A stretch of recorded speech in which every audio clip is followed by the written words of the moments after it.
Here we go. So today what we're going to do in class is we're first going to look at everyone's proposal for the social media project. So we're going to look at that, and you guys can share the screen and go through that real quickly. And then after that, we're going to start our next project, which is a group project. And that always adds some excitement to things. And we will go over that. And those are the two main things we're doing. I'll ask that. I have a few questions for you guys. I will ask that before we get to the project. Liam, you want to go first? Yeah, sure. What the heck? Give it a shot. Hit that share button and.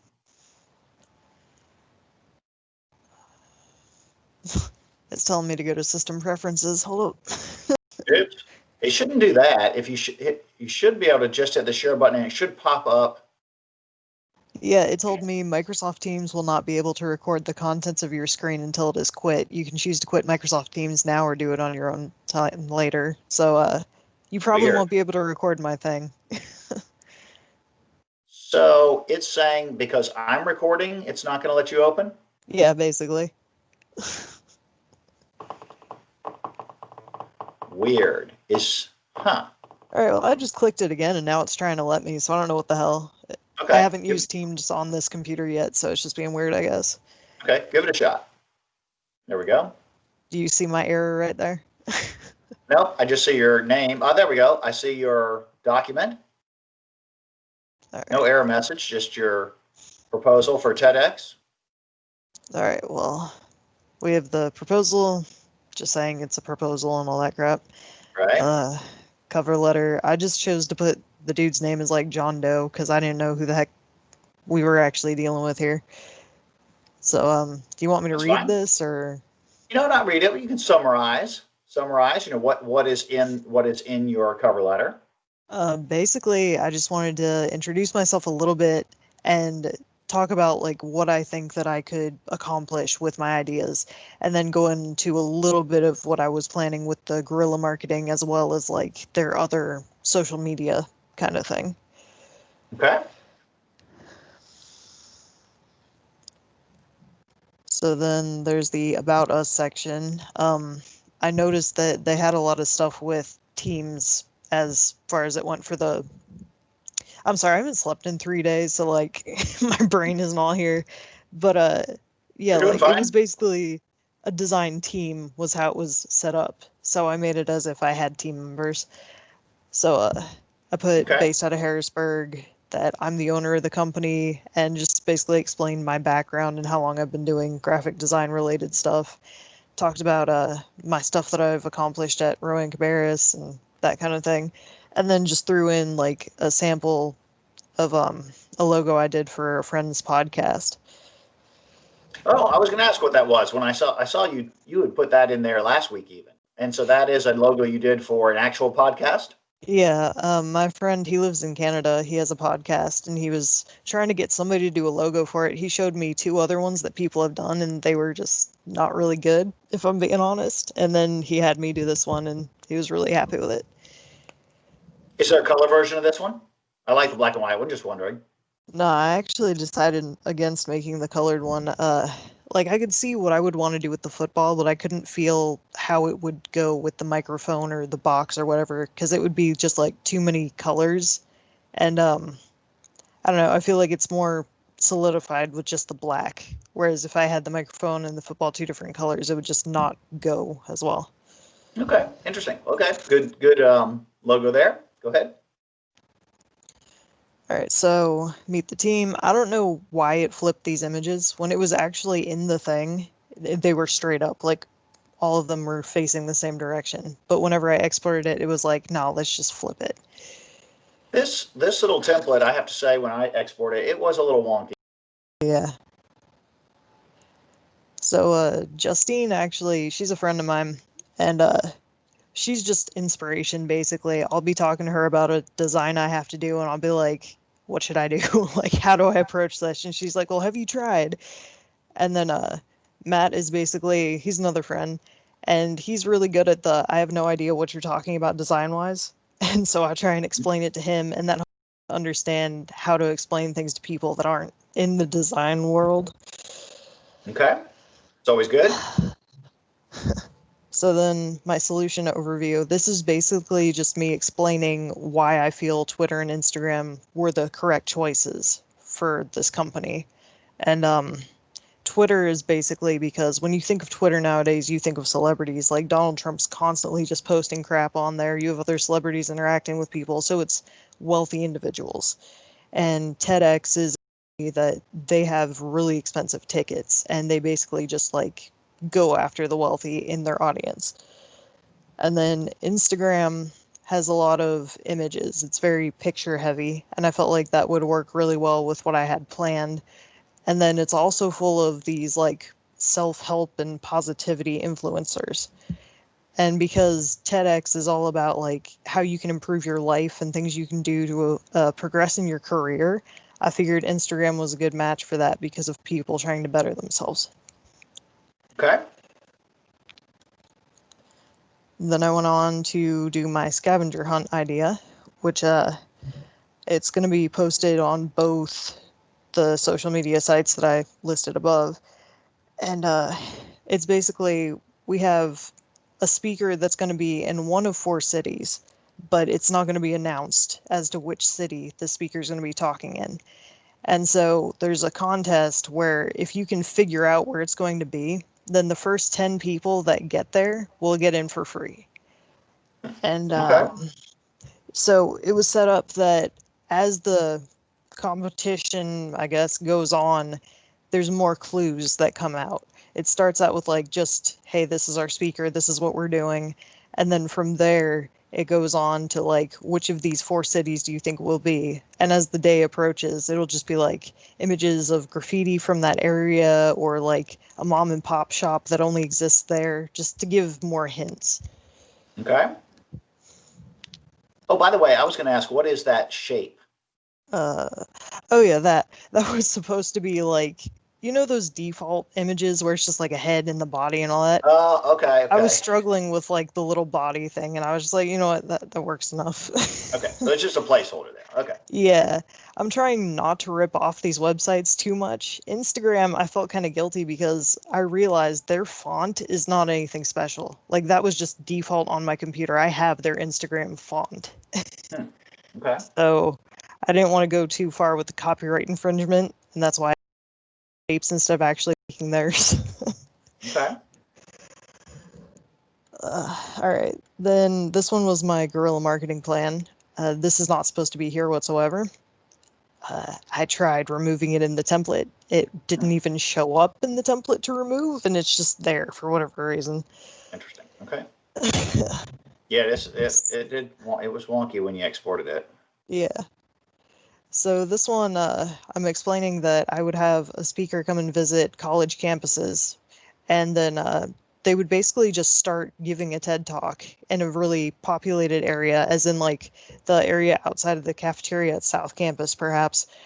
And because of all the noise from somebody just giving that TED talk impromptu right there, people would be drawn to it and just be curious about what's happening. And this has happened at South Campus before, where like the music students or will have a politician or something just like in the cafeteria area, and it's not announced beforehand, and people get curious and they're just like, what the heck is this?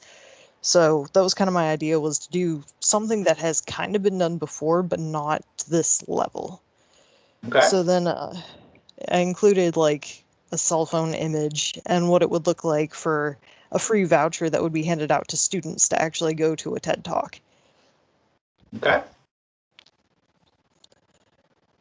And then the details and pricing. Honestly, like I left the numbers with what they were already on there because I have no idea what to price this.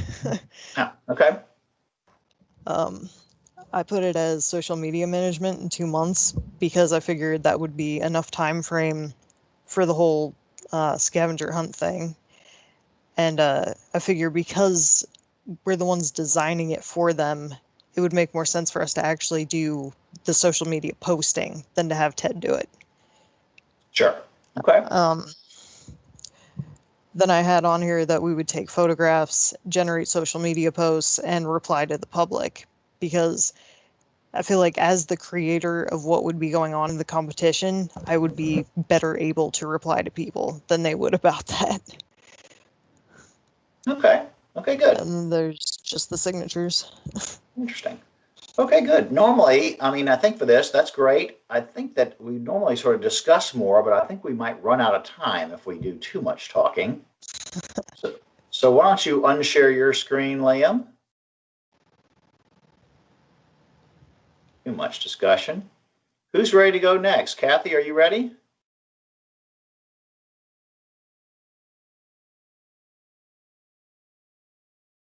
Sure.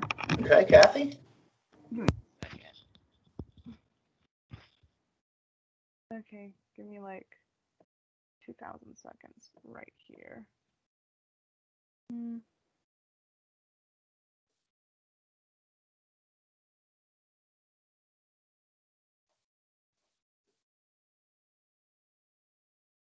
Okay. Can you see everything? Yes. So this is just my proposal, and here just talks about like mostly what is Girl Scout, what it means to be a Girl Scout, and talks about the event, which is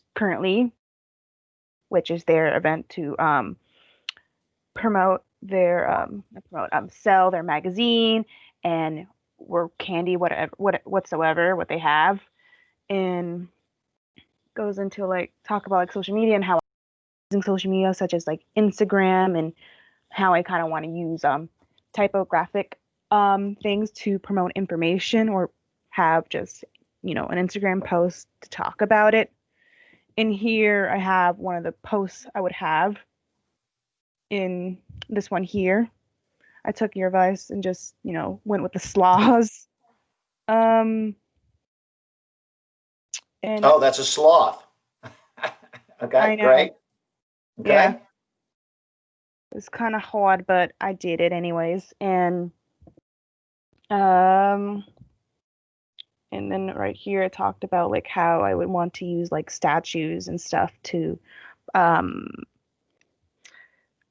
like dress up like the statues and like have them wear like the Girl Scout outfits and maybe incorporate like them holding a sloth, like a toy sloth or something. Okay. And that's it. Okay. Oh, you had the Disco Chicken already. Were you able to get that? Okay. Yes, Disco Chicken. It's somewhere. I thought I added in, but apparently I didn't. I can go look for it if you want, but No, that's okay. Mhm. Okay. Unshare your screen. Elijah, you ready to share? Yeah, let me get this pulled up here. I have it. Let's see. Let me get back to the first page. I have mine in the template you shared on Blackboard. I realized I needed to give everyone sort of a basic template. Yeah, the good old publisher template. Mm-hmm. All right. So, is it showing up? It is. All right. So, since my whole idea was the guerrilla marketing campaign on the pun, I use that as the title. And so there's the logo, the WCS, and the background color was the background color of their logo is like a little faint blue. So I replicated that within this. And I said here at ELC Design, just what I use for myself currently. We are helping WCS with a social media marketing campaign focused on the two websites of Twitter and DeviantArt to outreach their message on climate change and animal conservation with a marketing strategy focused on using a statue of a gorilla as a pun on guerrilla marketing. So that's the first page. Here's Okay. the client research information and SWOT analysis, all the stuff from before. That's all the same. Just input it in here. And here's the thing, the conclusion, where we were saying they need to focus on promoting the science and how humans have impacted animals. Click on the page you're on. Oh, there it is. There. Okay, it caught up with you. Okay, great. Okay, and then let's see. So that's the same as before as well, just taken from the original proposal from last week. So here's the solution part that I put in. So the strategy is to expand, showcasing the effects of humanity on the environment and how the COVID crisis actually helped animals due to lack of human presence. The reason social media is important is that it can mass outreach to people of young and old and young, and it's the future of marketing. The two platforms we're going for are Twitter and DeviantArt. These two platforms have a wide audience of younger viewers who are more willing to listen to science. And a guerrilla marketing project will grab people's attention and will expose them to the plights of animals and the environment. So that's the strategy. And honestly, so I'm gonna go ahead into the next part. But I genuinely forgot that we were supposed to put the thing on a phone, like a phone mock-up. So I did mock-ups. I just forgot about the phone part of it. Okay. Because I've been catching up with all my stuff, so everything gets kind of muddled together. But this is the Twitter mock-up. It doesn't have to be on the phone. Just that you're showing as a Twitter mock-up is fine. Okay, so I took the actual a Twitter page, like not their Twitter, like a Twitter page, and I edited the text and logo to be like their actual stuff as a basis, and then I used this image. Because you were talking about the wildfires, and I was thinking I couldn't find a specific animal that was affected in the California wildfires, but then I remembered that there was big wildfires in Australia that was affecting the koalas, so I used that as a animal to tie the things together. So that's a social media for Twitter. Here's the DeviantArt one. It is kind of zoomed out because I had to fit it in the page. Fine. But I have the pictures here on the side with the different animals. Here's the blue whale and the actual people. So I edited my own DeviantArt page to have the text. Like I used the inspect element to edit the text to be all the right text, and then I input the images with Photoshop. Great. Does DeviantArt have any more text when you see that blue whale? Is there any place where you can put It's just below this area right here. Okay. You wouldn't see it if you look. You have to scroll down to look at it. Like at a glance, you wouldn't see it. Okay. All right. And so for the mock-up for the guerrilla marketing, I actually took a few pictures of a gorilla and I made it look like a statue. So I made it like look fake and statuey and put it on a road with the homeless sign. And it says the concept is a gorilla statue along a highway holding up a homeless sign, directing viewers to donate to the Wildlife Conservation Society to help it give it a home as the jungle burned down. And so I'm actually pretty happy with how that turned out because I actually stitched two different arms of different gorillas together to make it look like it was holding up the sign. Oh, okay. And I think that ended up looking pretty well. Good. And so that's here's scary. I'd be scared if I ran across that on the side of the road, but that's okay. 10-foot gorilla about to tear your car down. Yeah. So here's the calendar. I used October as the base. Oh, that ended up clipping outside of the. That should not have happened there, but so I put both everything into this 1 month here. So the idea was the DeviantArt posts would be bi-weekly. So that's what on Wednesday. And then the Twitter posts are twice a week on Tuesday and Thursday. And so that's every Tuesday, Thursday. And on Sunday, that is the day when the statue stuff happens. So the statue is placed on the first Sunday of a month.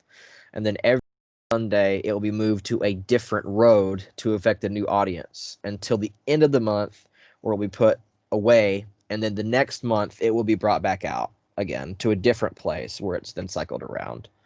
Okay. To spread it as much as possible. Sure. And then that's the that covers the main stuff of that. So here's the cost. I didn't do a calculation exactly because I had not finished the invoice or timesheet, so I just put 45 per hour as the base.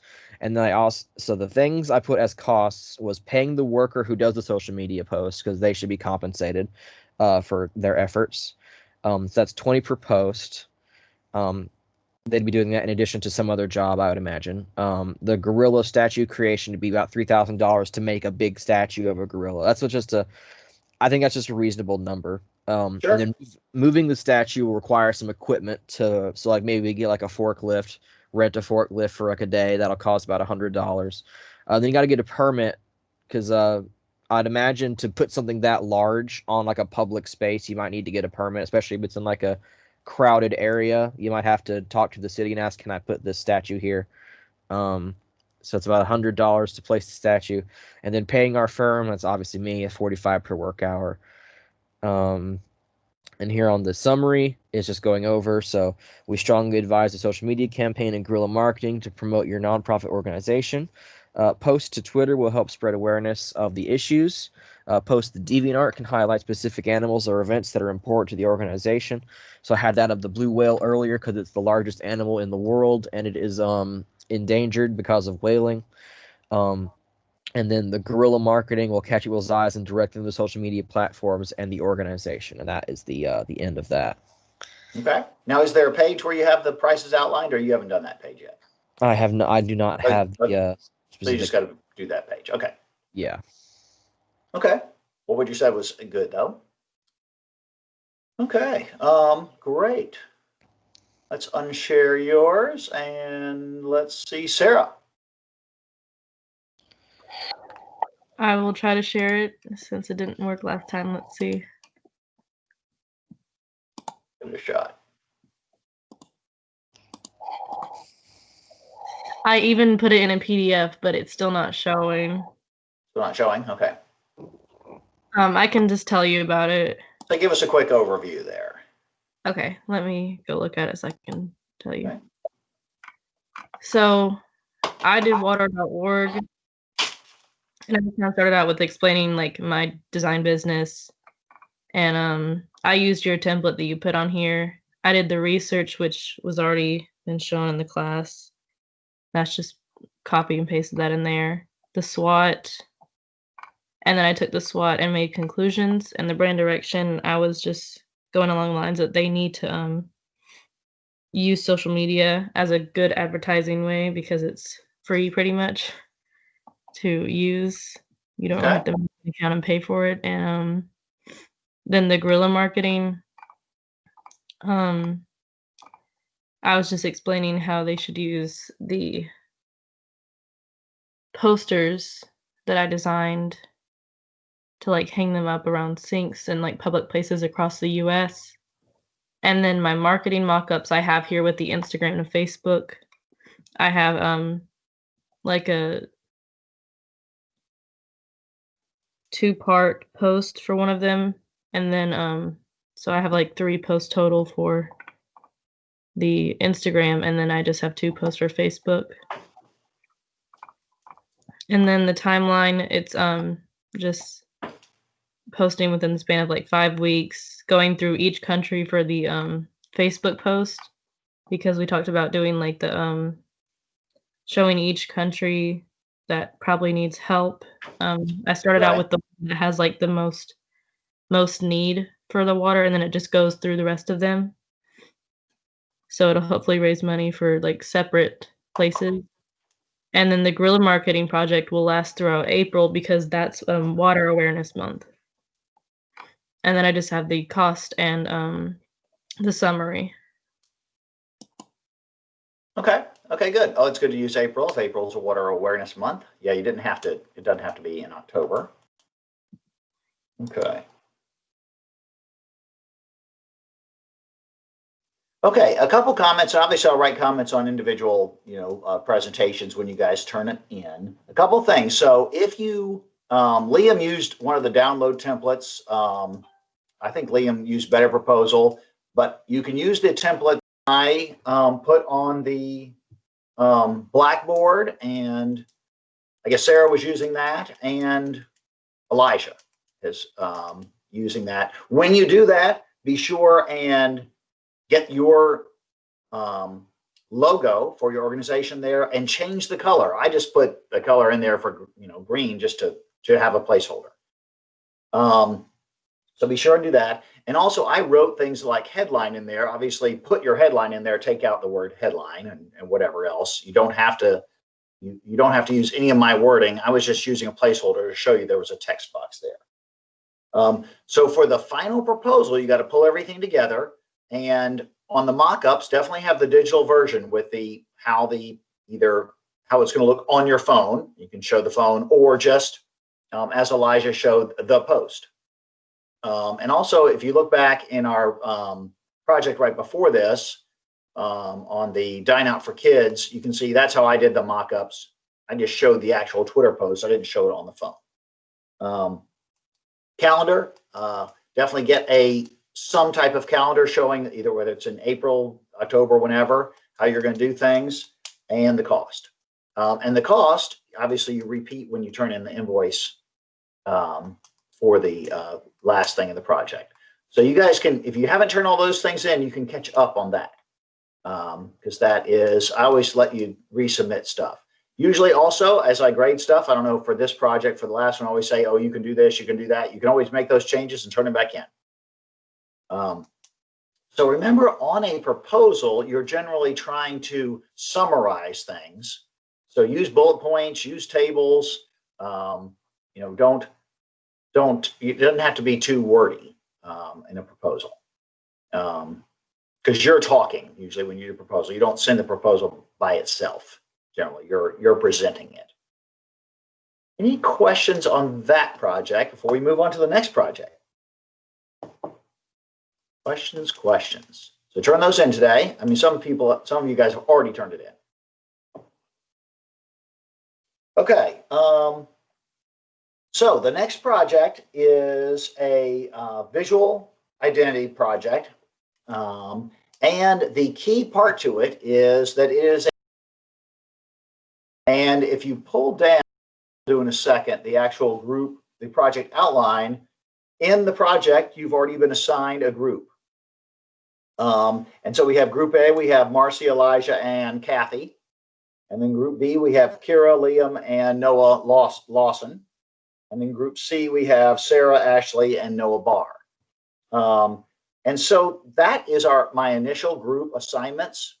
And really, that's my question. So when you guys see my email, can you guys see everyone's email for your fellow classmates? Can you guys see each other's emails?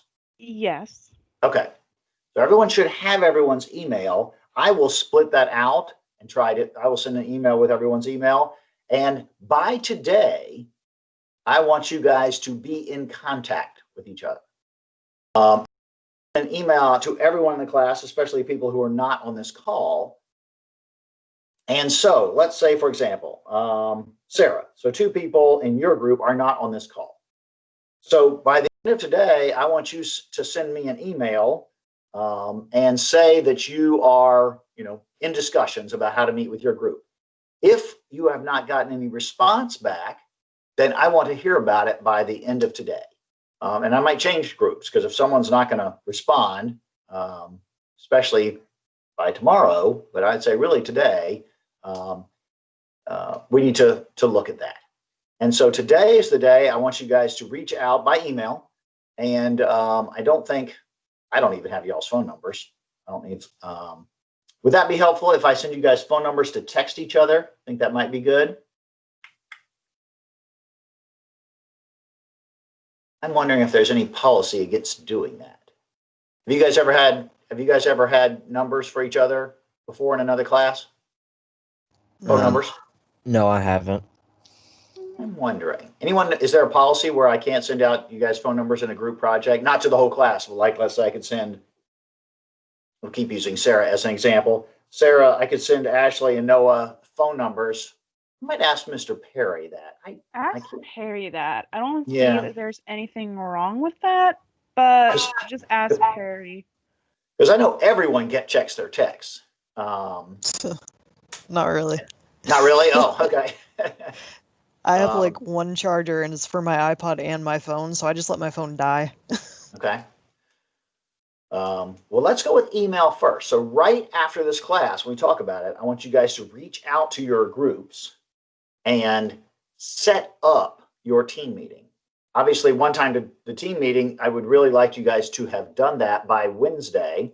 One time to do it would be during class on Wednesday, if that is a time. I know, Liam, that's not great for you, but other people, that might be a good time to do it. But any time is good. So let's talk a little bit about the project. I'm going to share my screen, and then we'll talk a little bit about groups.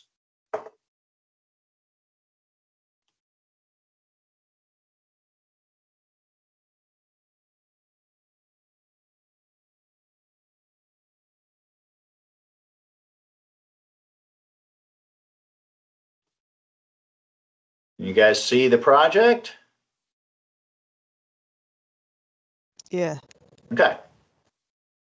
So this is a visual identity project, and it has some of the components that we have been working on a lot in this class. And if you guys haven't figured out, there are certain things that obviously we think that you guys will be doing a lot when you get out into your first job. Obviously, one of them is the research with the SWOT analysis. Another one is the brand guide. And so there are some repeated parts of this project, but then there are some new parts. I want to skip a little bit. Yeah, So I here- disconnected for a second. Oh, you're back? Okay. We are looking at the group project, the next project. So these are the three groups. We have a law firm, we have a design firm, and an architecture firm. And so they're very different. They are not the same at all. And this is the information about the firm. So obviously at the last line of each company, each firm, it says sort of what their brand, what they want their brand to be. So the law firm obviously wants trustworthy, honorable, knowledgeable. The co wants trustworthy, tech savvy, and modern. And then the architecture firm wants to be unique. And they don't give you much of a picture, but they say what they don't want. They don't want a serif font with a picture of a house. So they want to be a little bit different. So obviously you're going to do some research the area. One's in Salisbury, one's in Charlotte, one's in Wilmington. So a little bit different areas. Obviously a law firm versus a computer firm versus an architect. There's a little bit of difference in the market there. And you can see there are the groups. Okay. So each of you guys will be reading that.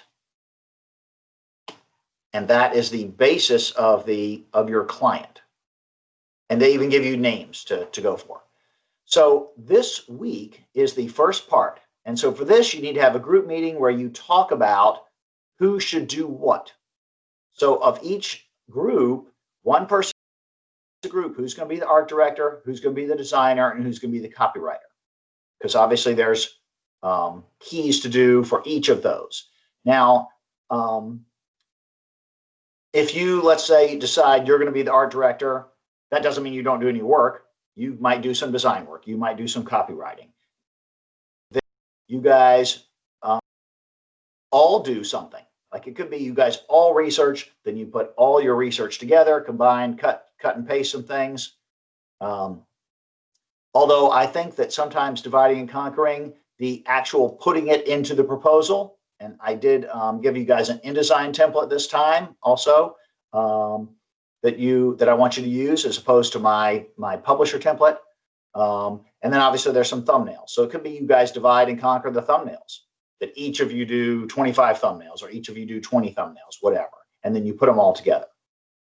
So you guys need to decide all that by Wednesday, and that's a tentative deadline, and then try to get all the work done between Wednesday and Sunday on this first part of the project.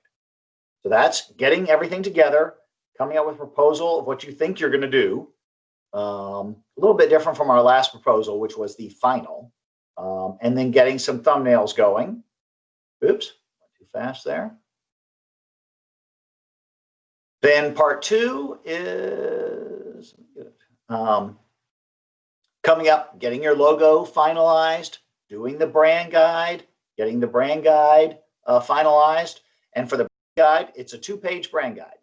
So again, there's some thumbnails to have that, how that layout is going to look also. Okay. So that is next week. We'll be working on that. Oh, I keep going too fast. Wrong thing. So it's sort of a 4-week project.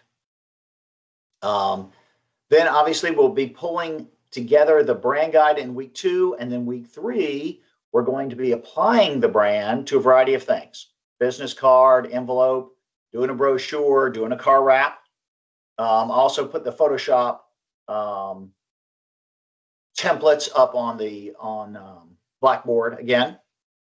And then the presentation of what you're pulling it all together again. And that's similar to what you guys just presented me, putting it all together.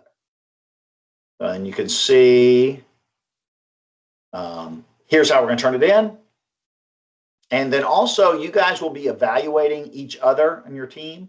I would really like to have 3 people on each team. And so we might do some rearranging depending on if people are not responding. Hopefully everyone will respond to everyone by the end of today. So there is a little bit of evaluation you guys will do of each other at the end in the postmortem. So everyone needs to do, obviously,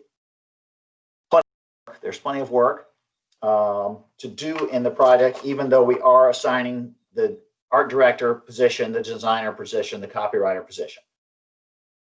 Questions so far?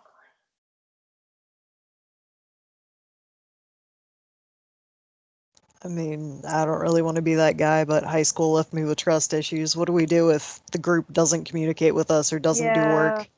I You have know, a theory that those who just attend the classes online are more likely to respond than the people who don't attend these. and those are great questions. Oh yes, where is? Let me try to turn on my camera again. There we go. Those are very good questions. So, group projects are difficult. There is no doubt, and that is one of the problems if people aren't responding. And so that's why I want everyone to reach out today, and I want to get some feedback from you. And if from people, then we'll change around the assignments. Part of the issue with group assignments is the overlap. You know, some people might do more than other members of the group, and that's what we're having the evaluation for at the end of the project. So you guys can say what you did, and so that will certainly be taken into account. But yes, so today is the day I want you guys to reach out, and I am going to try to get everyone's phone numbers just so we can text. Even though Liam, I know you don't text, but a lot of people do. And I'm going to send out an email and contact all the people in the class also. So obviously you guys do come to class, although some, Ashley comes to class more often than not, and Marcy. So some people are not on this class today that are on here quite often. Marcy and Ashley do come, and one of the Noahs do come. So there are some people that never come to class, obviously, and that unfortunately it is not a requirement to come to this class. We're changing that. I don't know if you guys noticed that next quarter, if you're in a class, you have to come to the Teams meeting. For some reason, this semester, they did not make that a requirement. And so people have overlapping issues on that. So yes, I hear your concerns, and that's why today I want you to reach out. And if things are not going, if you are not in contact with your group, then tomorrow we will change the groups around. Does that sound good? Yeah, and you were gonna send out an email with everybody's contact info, right? Yep, I will do that right after the class in just a few minutes. Yep, and I'll try to label everyone. I'll try to get everyone's email and label it. I think I know everyone's email and who they are. It's pretty obvious. Okay. Obviously, you don't have to use your RCCC emails, although that's what I'm going to be sending you guys. You guys can exchange and use whatever emails you want and phone numbers. So I have a question for you guys. You guys have, as part of your Rowan Cabarrus Community College, you guys have teams where you can make up your own team call, correct? Yeah, I believe so. Okay. I've only ever done it with Ryland, but I think it works with other people. I think so. If you guys haven't done it, you just basically go out of Outlook. You're in Outlook. You go to the little square thing at the top, switch over to Teams, put the meeting in your calendar. That's the way to do it. And then you can invite people and people can click on it and that type of stuff. So, and since you can copy the invite. But the key is if you get it on the calendar, even if it's going to be in 15 minutes, I think that's, and obviously you can invite people. I think that is one of the things that I think makes Teams a little easier is you just plan it on the calendar, even if it is literally just a few minutes ahead. And then I think it works better. People can see it easier, things like that. Okay. Questions. So one of the things that I want to talk about just group projects also in general.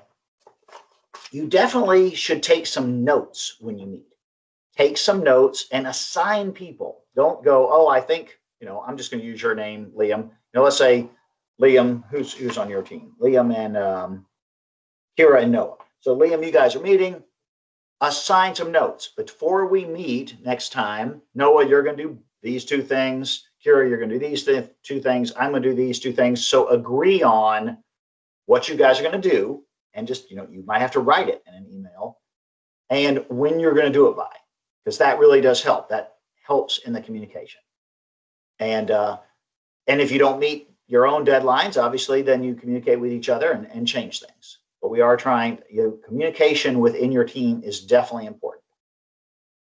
One of the things that students and I said myself when I was a student doing group projects is that they're hard, and you guys have concerned about it already. And that when I was a student, I was always saying, well, this is not how life is going to work.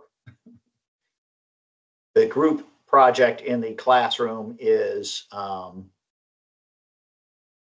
hate to use the word fake, but not as accurate as the group projects in real life. And that actually turns out not to be the case. All the problems with having a group project in class are all the problems you're going to do when you have a group project in real life.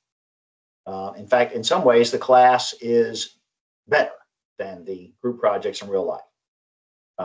So some of the hurdles on communication and coordinating and getting things done are definitely real life things that you will have happen to you when you do group projects, which is a lot of times. Now, the advantages of a group project is it's great if you guys are dividing up thumbnails. If we're trying to do 50 thumbnails,